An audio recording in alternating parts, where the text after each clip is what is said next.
What's up, everybody? I'm Kristen. I'm Hannah. And we would like to welcome you back to another episode of The Life of a Bourbon Girl.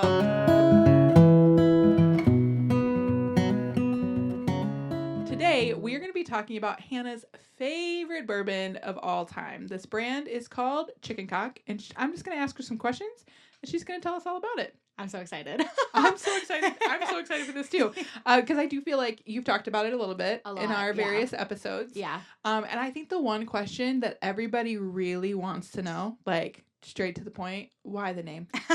Where did they come up with it?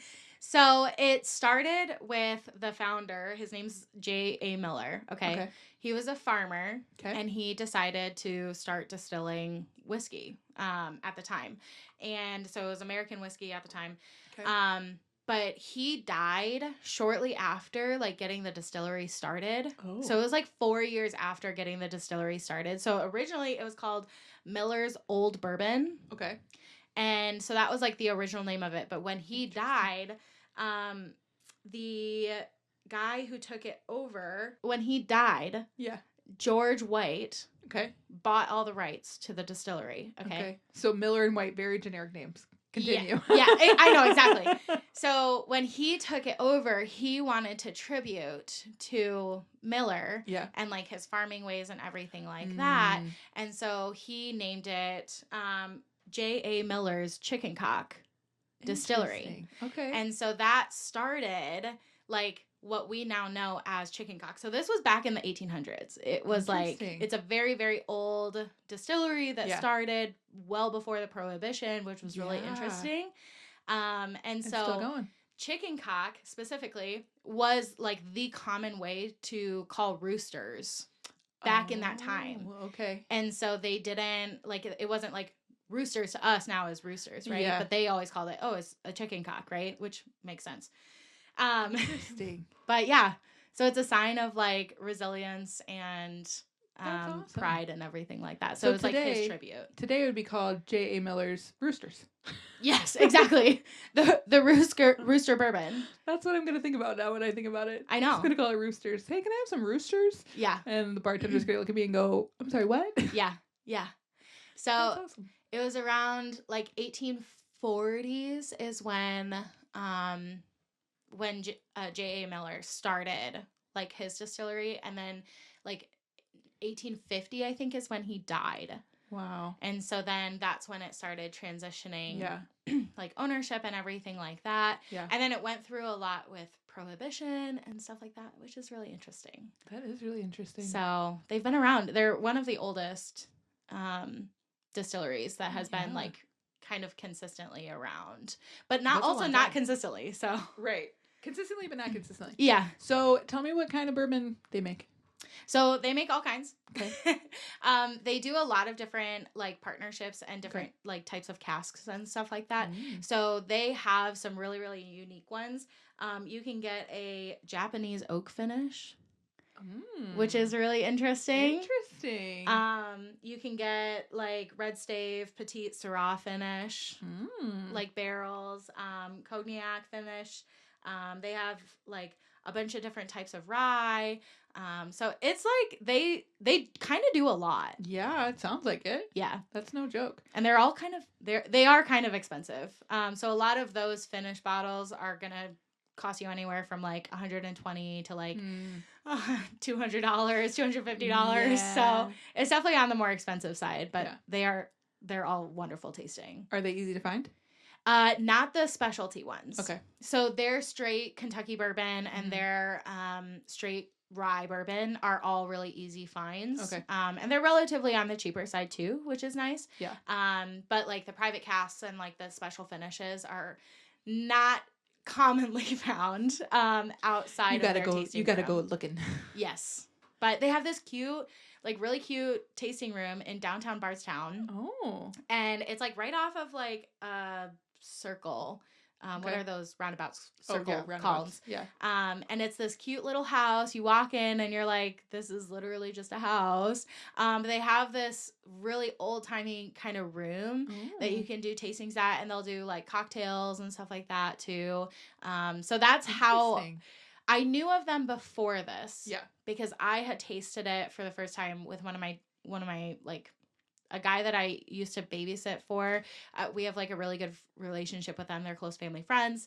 And so for my birthday one year, he was like, okay, what kind of all these like bourbons do you want to drink? And I was like, well, why do you have chicken cock?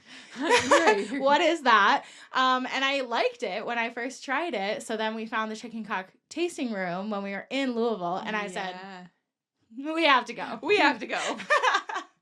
And so we have to have this. Yeah. So it's kind of a joke that I started liking it. Yeah. But now it's my favorite. Now it's your favorite. Mm-hmm.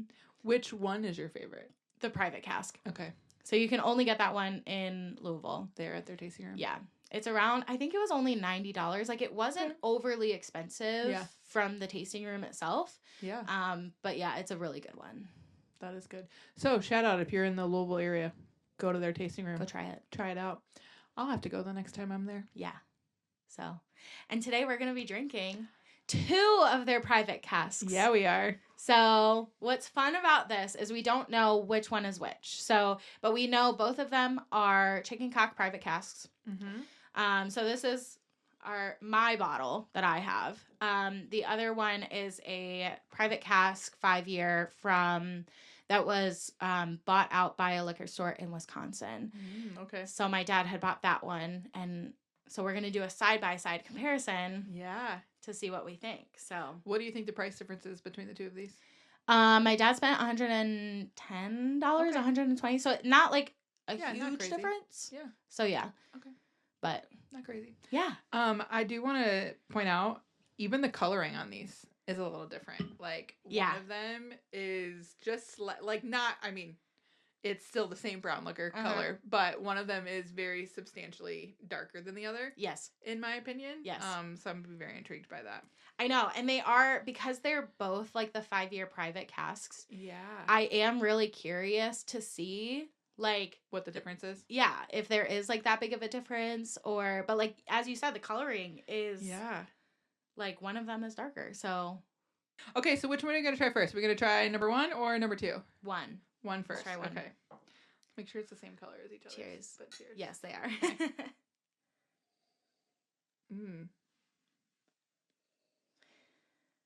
Definitely higher proof. They're both around or more. Over 120. Oh. Okay. One is 120. The one, well, actually, I don't know which one is which, but mine is, I think 127, and then I think the other one is 122. This is 128.9. Oh. You were close. I could smell it in my nose hairs. Okay. That's how I knew.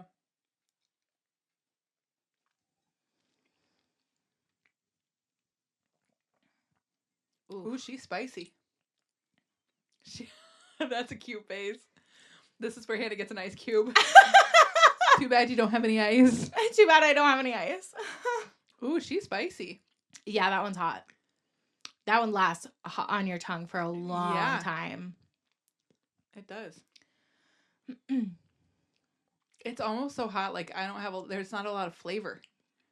Like I rarely ever get like real notes of things anyway, but I do get the sweet. Like while it's burning my mouth, I am getting the sweet on it though. While it burns my insides. It does make you feel very warm. Oh yeah. Like this is making me like sweat a little. But it's great for the winter time. Somebody open the windows. Yeah. It's good though. Yeah. I'm not mad about it. Yes. So, okay, so this one's 120. This one is 128, and the other one, so 1 or 2, whichever one we're having, because we don't know which one is which. The other one is 127. So they're going to be they're both very high. Yeah. Okay, now for number 2. Let's see. We're going to cheers again. Cheers. Oh, wait. Whoa, wait. This one tastes very different. Okay, 1 is way sweeter on the nose than 2 is. But 2 tastes way sweeter.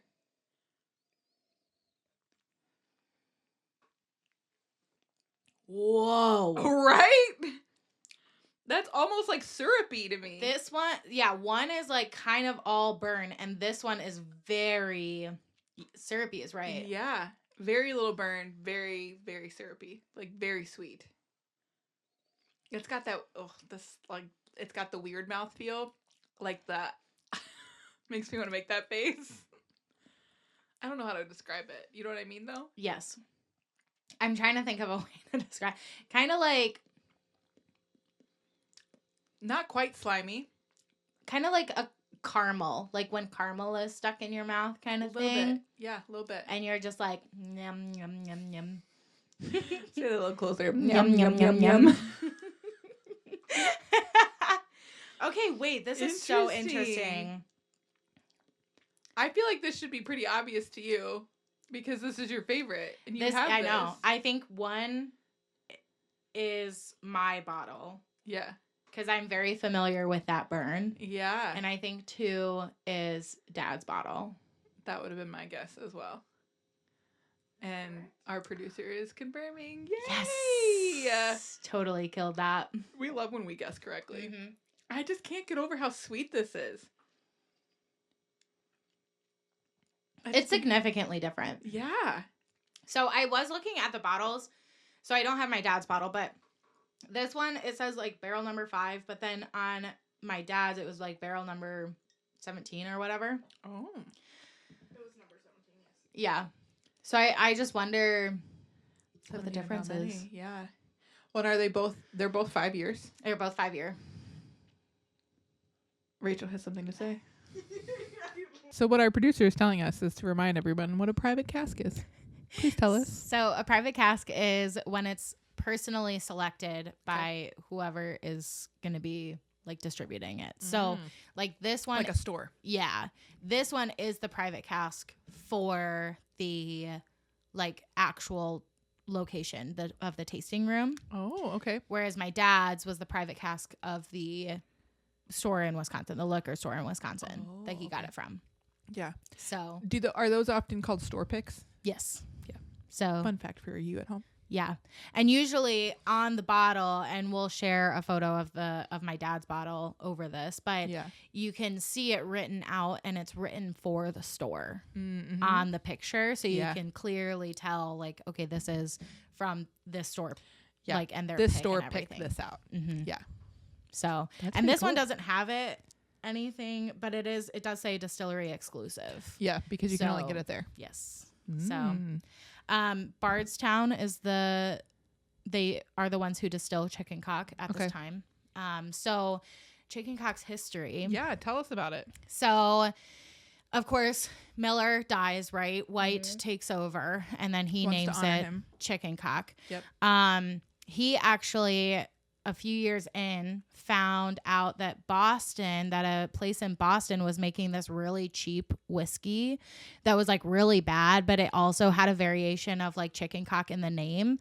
And he was like really mad because he was like, you're taking away from like our high quality brand. Yes, exactly. Cause they were a very high quality like brand. It was very exclusive to get them and stuff like that.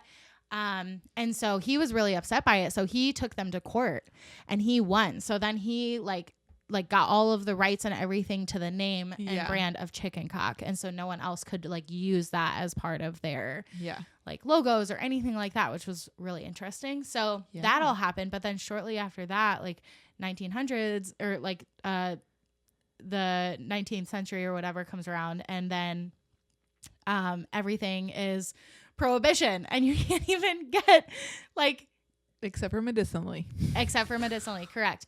So but at that time they started smuggling it across the Canadian border, and so they that's how they would like give it to like speakeasies and stuff like that, and so they were still like distributing it pretty high quality. But then because of prohibition, like a lot started changing in like the quality and like the overall production of it. It just lowered the standards because it wasn't the same anymore. So then it got cheaper to make. It just wasn't as good. So then they were having like all of these problems. So then they kind of stopped making it altogether. So it lasted through, it was around the 1930s is when they stopped like making it. So White also sold the brand after a few years because there was a huge fire at the distillery. So it would have cost so much money for them to like put everything back together. So he sold it off to one of the like monopoly distilleries of the time, right? Yeah. So they had it for a long time, and then because they took it over because of prohibition and everything, the quality, everything just went down. Just went downhill. And so they were like, okay, well, we're just going to stop making it then. So they did stop making it for a good chunk of time. But then after around like 2012 or something like that, I think. Pretty recently. Very recently. A guy by the name of Matty Antilla, I think is how you say his last name. I hope I'm not butchering that. If we are, we're sorry. But he went to a museum and he saw like the old chicken cock bottles, and they look like this, but some of the tops have like they're medicinal bottles. Yeah. And some of the tops have like the medicinal cup to it.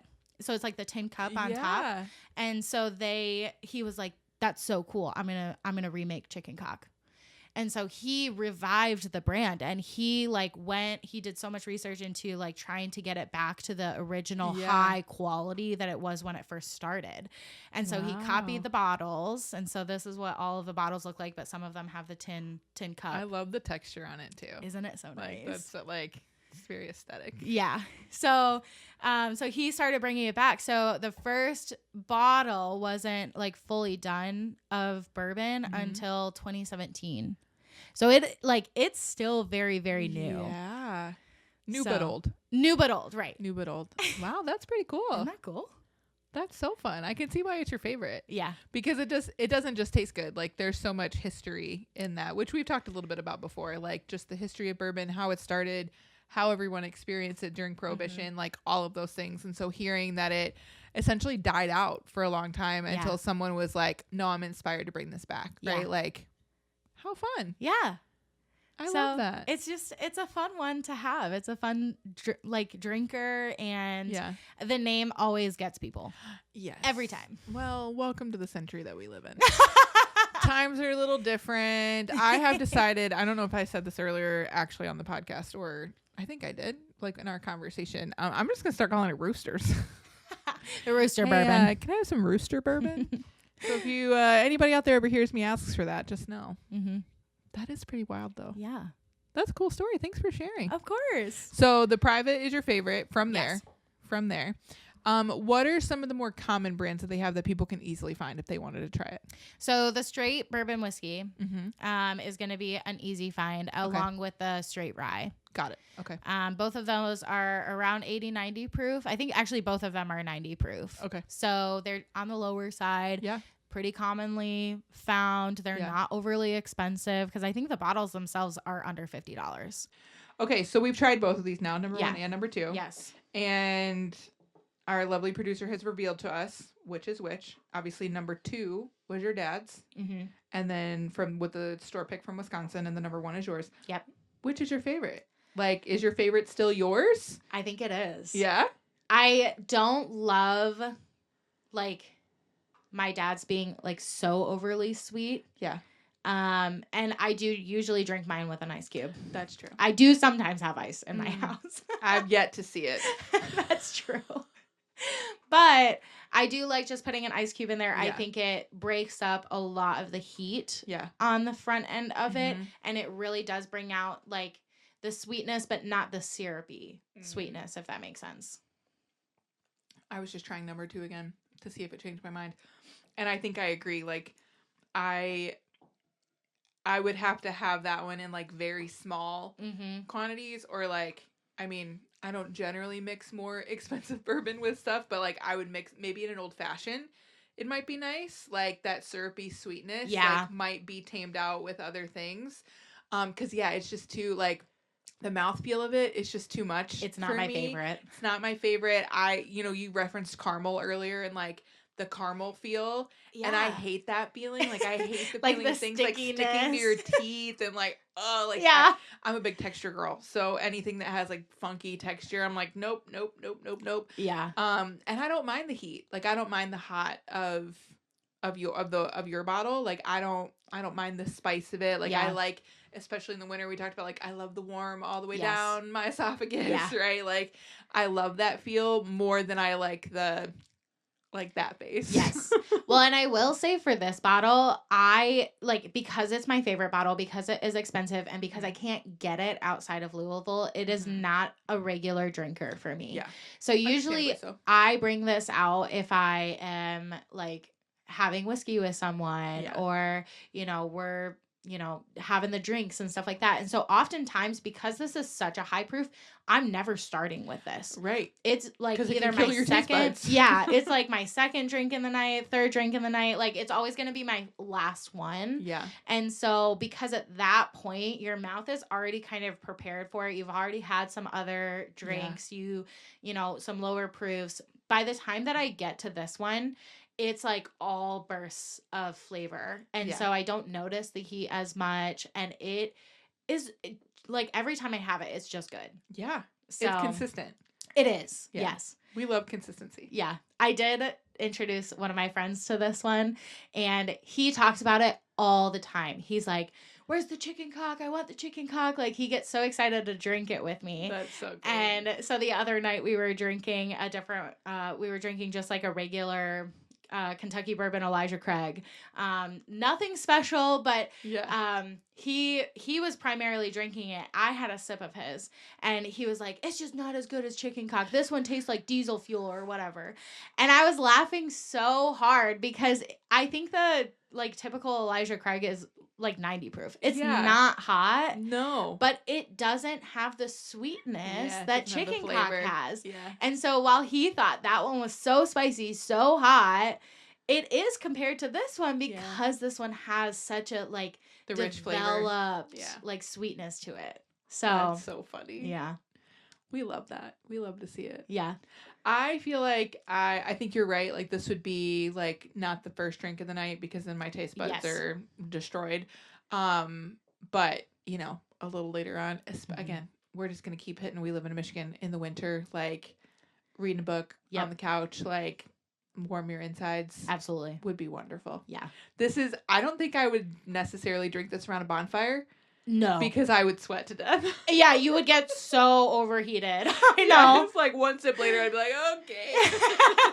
Time to go. Yeah, this one is a like very chilled night type of drink. Yeah. So. I love that. Mm-hmm. And their tasting room, too, has really fun cocktails. They don't usually make them with a private cask, but they do have, like, some really fancy cocktails that you can get with their bourbon. So I think I did a tasting of theirs, but I'm pretty sure, like, my brother got a whiskey sour.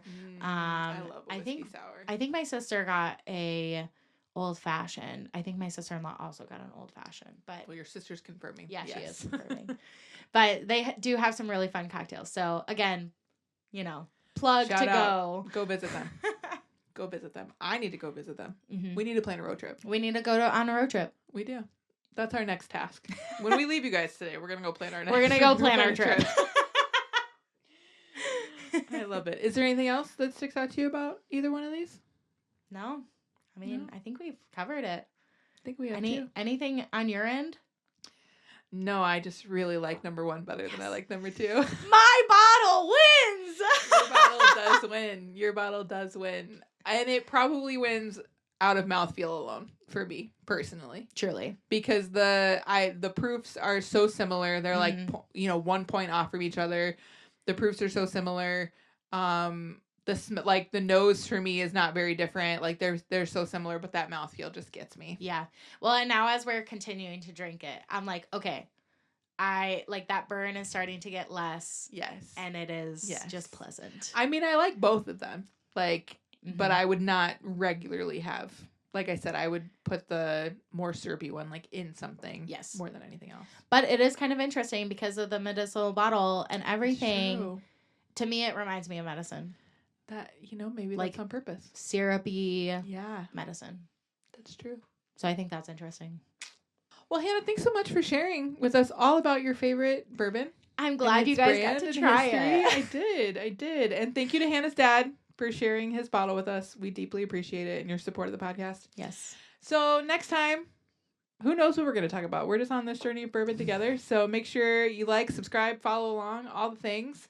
And just remember, if you like it, you like it. And if you don't, you don't. Until next time. Bye. See ya.